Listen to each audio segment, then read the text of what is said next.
সকলোকে প্ৰণাম জনাইছোঁ। বিগত কেইদিনত বহু অভিজ্ঞ ব্যক্তিৰ পৰা বহু মূল্যৱান পৰামৰ্শ পাইছোঁ।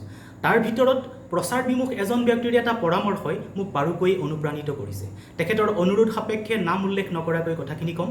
তেখেতৰ অনুমতি সাপেক্ষে তেখেতৰ কথাখিনিৰে আজি এই আলোচনা তুলি ধৰিছোঁ। তেখেতৰ কথাটো আছিল এনেধৰণৰ: বৰদলৈ, ময়ো লিপি পঢ়িব নাজানো, সেয়ে আপোনাৰ কিতাপ প্ৰসংগত বা আপোনাৰ সমালোচকৰ সত্যতাৰ ওপৰত কোনো মন্তব্য দিয়া সঠিক বুলি নাভাবোঁ। আপুনি কোৱা কথাবোৰ শুদ্ধ বুলি ক'বলৈও মোৰ লিপিৰ জ্ঞান থাকিব লাগিব, আৰু আপোনাৰ সমালোচকক শুদ্ধ বুলি ক'বলৈও মোৰ লিপিৰ জ্ঞান থকা দৰকাৰ। অৱশ্যে আপোনাৰ সমালোচকে নিজে কৈছে যে তেওঁ লিপি পঢ়িব নাজানে, তথাপি তেওঁ সমালোচনা কৰিছে। তেওঁক সমৰ্থন কৰিবলৈ ওলাই অহা লোকসকলে লিপি পঢ়িব জানে নে নাজানে সেইটো অৱশ্যে জ্ঞাত নহয়। এনে অৱস্থাত বহু মানুহ বিভ্ৰান্ত হৈছে। আপোনাক ভুল বুলি কিয় ক'ব পাৰিম, সেই প্ৰশ্নত নিজৰ প্ৰাচীন লিপি পঠন ক্ষমতাৰ দিশৰ পৰা কথা কোৱা ব্যক্তি কেইজন আছে তাত মোৰ সন্দেহ আছে। সেয়ে লিপি পঢ়িব নজনা এই লোকসকলৰ কথা বাদ দিছোঁ। আপুনি যিহেতু লিপি পঢ়িব পাৰে, গতিকে লিপি পঢ়িব পৰা কিছু ব্যক্তি গঢ়ি তুলি সকলো কথাৰ সত্যতা বিচাৰিব পৰা পৰিৱেশ এটা গঢ়িব লাগে। আপোনাৰ কিতাপখনৰ মূল্য আজি স্থিৰ কৰিব নোৱাৰি। এইখিনি আছিল তেখেতৰ কথা। শ্ৰদ্ধাৰ ব্যক্তিজনলৈ মোৰ আন্তৰিক ধন্যবাদ জনাইছোঁ। তেখেতৰ প্ৰতিটো শব্দক শ্ৰদ্ধা জনাইছোঁ। তেখেতৰ সন্মান জনাই এই প্ৰসংগত কিছু কথা তুলি ধৰিব খুজিছোঁ। শ্ৰদ্ধাৰ ভূপেন্দাৰ শব্দকেইটা মোৰো প্ৰিয়। সমালোচনাৰ অগণিৰে পৰি মোকো কৰা উন্নত। সমালোচনাক শ্ৰদ্ধা কৰোঁ, সেয়ে হোৱাটছআপ নম্বৰ আৰু ইমেইল ID মুকলিকৈ দি থৈছোঁ। এটা কথা ঠিক, লিপি পঢ়িব নাজানিলেও সমালোচনা কৰিব পাৰি। তাৰ ভেটি মাধ্যমিক উৎস বা ছেকেণ্ডাৰী ছ'ৰ্চ।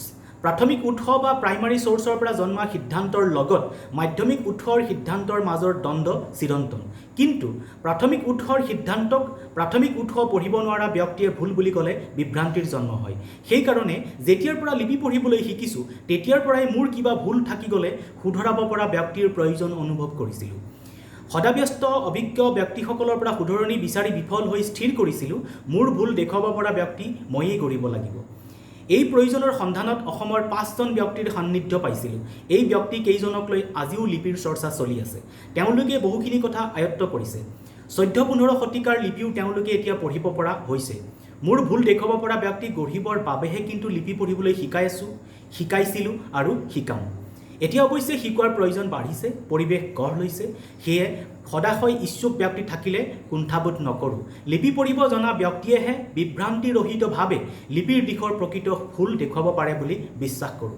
যিকেইজন ব্যক্তিয়ে ইতিমধ্যে লিপি শিকিছে, তেওঁলোকেও নতুন একাংশ ব্যক্তিক লিপি শিকাবলৈ পৰামৰ্শ আগবঢ়াইছে। অশোকৰ ধমলিপিৰ পৰা আধুনিক অসমীয়া লিপিলৈকে বিভিন্ন স্তৰৰ লিপিৰ বৰ্ণমালা কিতাপখনতো বিতংভাৱে দিয়া আছে। এই বৰ্ণমালাবোৰ লিপি পঢ়িবলৈ আগ্ৰহী ব্যক্তিসকলৰ কামত আহিব। লিপিৰ পাঠ উদ্ধাৰৰ কাৰণে জানিবলগীয়া ভাষাৰ প্ৰয়োজনীয় কথাবোৰো যুগুত কৰি থকা হৈছে। কম দিনতে সেইবোৰো তুলি ধৰিম। বিনম্ৰভাৱে সুধিছোঁ, ভাস্কৰ বৰদলৈৰ গ্ৰন্থখনৰ ভুল কি জানিব খোজেনে? যদি জানিব খোজে, প্ৰাচীন অসমীয়া লিপি শিকক। ইয়াৰ বাবে দুটা পথ আছে।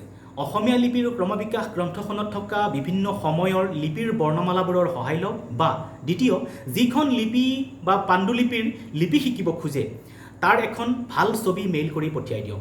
তাৰ পৰা তাৰ বৰ্ণমালা প্ৰস্তুত কৰি পঠিয়াম। তাৰোপৰি যেতিয়াই দৰকাৰ তেতিয়াই সহায় কৰিম। অসমৰ প্ৰাচীন লিপিৰ অধ্যয়ন অতিকে প্ৰয়োজনীয় কাম। অসমত বহু সাঁচিপাতৰ পাণ্ডুলিপি আছে। সেই পাণ্ডুলিপি সংগ্ৰহ কৰক, নিজে পঢ়ক আৰু তাৰ পাঠোদ্ধাৰৰ গৌৰৱ অনুভৱ কৰক।